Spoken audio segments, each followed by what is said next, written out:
Okay, so for the people that are in new relationships right now, what would you say are the signs of a successful one? A successful relationship is when we have, yes, we need good chemistry. We need to have our values aligned. What I want, what you want, we're heading in a similar direction, and there's enough of a match that's there. Mm-hmm.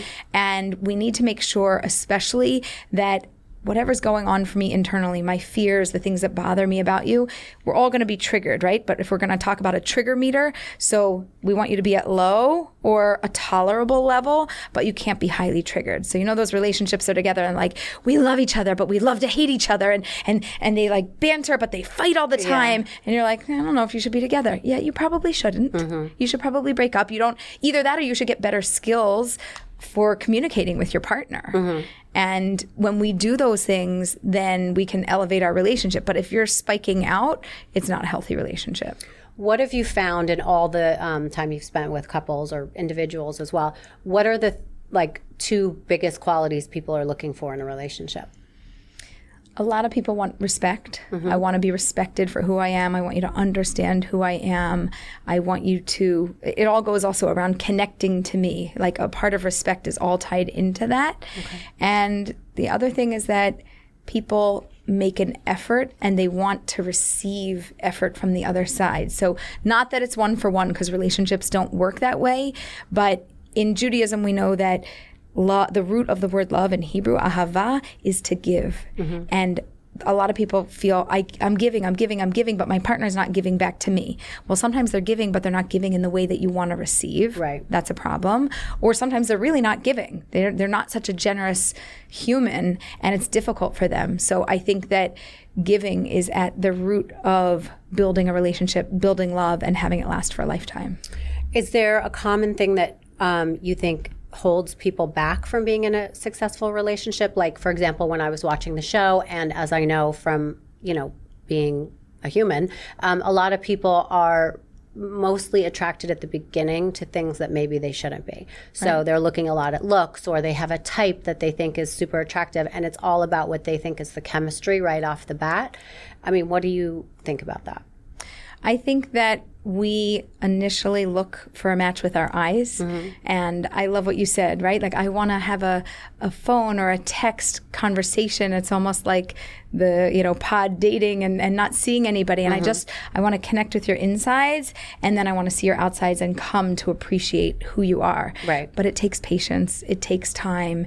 It takes a little bit of tweaking, meaning for me, it's going to be a slow grow sometimes, because you might meet somebody in person and you might have fallen in love with the inside and feel deeply connected, but on the outside you're going, yeah, not exactly my look, not exactly what I wanted. Like, oh, there are people that are more beautiful than you out there. Maybe I should keep looking. Mm-hmm. But if they treat you really well, then there aren't people that are going to be more beautiful on the inside, and you should consider sticking with them. It's so true, because I have dated men who started as friends for, been friends with them for like a year, and those are the best, by the way. Yes. You should marry one of them. To have a friend first? Yes. And because then they know everything about you, right? And they love you, and they accept you for who you are, and they actually deeply care about you. Yeah. And it's just a matter of leveling the relationship up.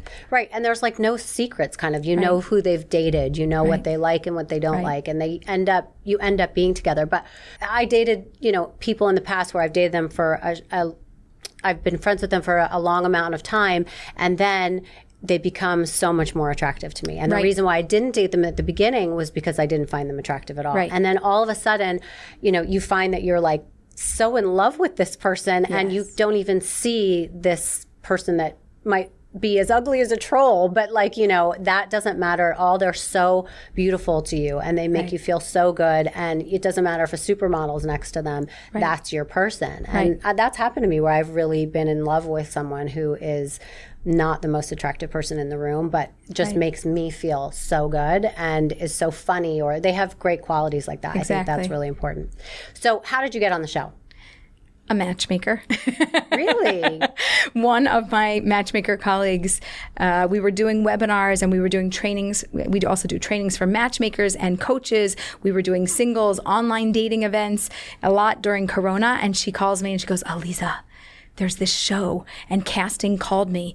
I don't want to be on it, but we've been doing these videos together and you're good on the spot. They could ask you anything and you just have an answer. You should do it. I gave them your number. Oh my gosh. So a matchmaker made the match. And were you hesitant, or you're like, yeah, I'm in? I said, I want to know more. I want to hear, what's the company and what's the show and what's the angle, what's the direction.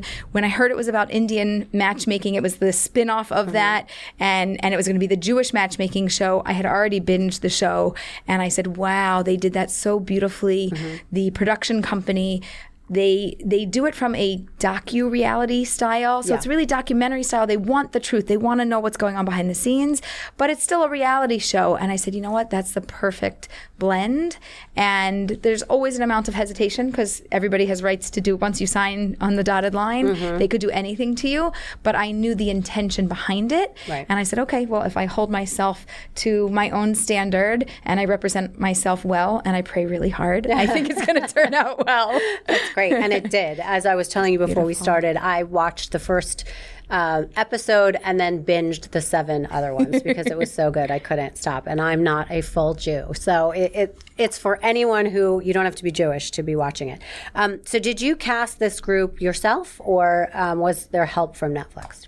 So they did a open casting call and took everybody in, and then, they had their top picks, but they did run ideas by me and said, what do you think and who would you like to work with? And so it was a collaborative process. They ultimately make the final decision of who my main clients are that I'm working with. But in terms of the daters, and once I set people up, I could choose from my own database, from anybody in the whole world, and it was just a matter of who was really a good match. Okay, so the couples that we see on the show and the individuals, are they all people that you actually picked to be with that exact person? Right. Okay. So some of them, just for example, Stuart dated Pamela. She's a comedian. She does advocacy work. And I had met her like 8 years ago at an event. And I was like, you are fabulous. Can I set you up? She's like, I'm not dating now. And I called her back and I was like, okay, now I want to set you up, but can you do it on television? Right. And was she nervous? She said, what? And then we dug into it a little bit more. And because I have a good relationship with people and people know me and they trust me, they say, okay, if you're in and you're the matchmaker, then I'll be in. I believe that if you're doing something, it's going to be good. It's going to be kosher, so to speak. And I would be proud and happy to be a part of it. Right. Oh, that's great.